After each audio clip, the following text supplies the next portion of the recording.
Hello there, I'm Jane Harvey, and I'd like to jumpstart today talking about suffering.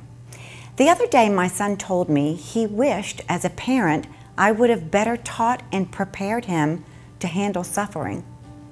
Many times as an adult, he'd been blindsided by the sheer amount of not only suffering, but unfair pain and suffering. The fact of the matter is that no one can go through life without suffering. So, since life involves suffering, this is the first of 3 separate Jumpstart episodes about suffering. Today, we're going to talk about self-inflicted suffering. Self-inflicted suffering is suffering that is not inflicted on you from an outside source. It's when your choices and actions bring about negative consequences on you.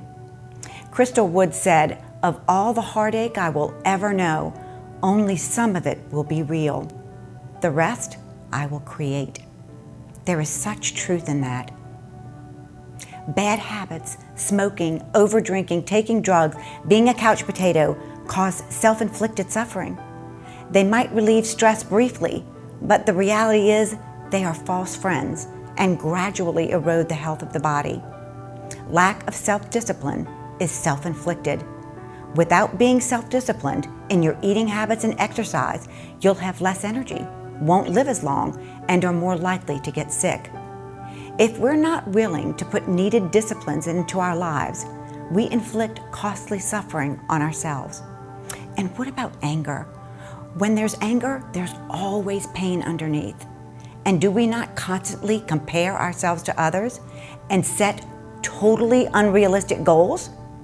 Yep, pile on more self-inflicted shame and feelings of unworthiness.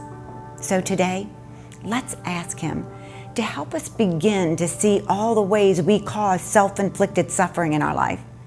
Recognizing it is a big step forward. Self-awareness is essential to change. Help us to live in truth and moderation. Free us, Lord, from the unnecessary suffering we keep creating in our lives. Be a blessing to someone today, and I'll see you next time.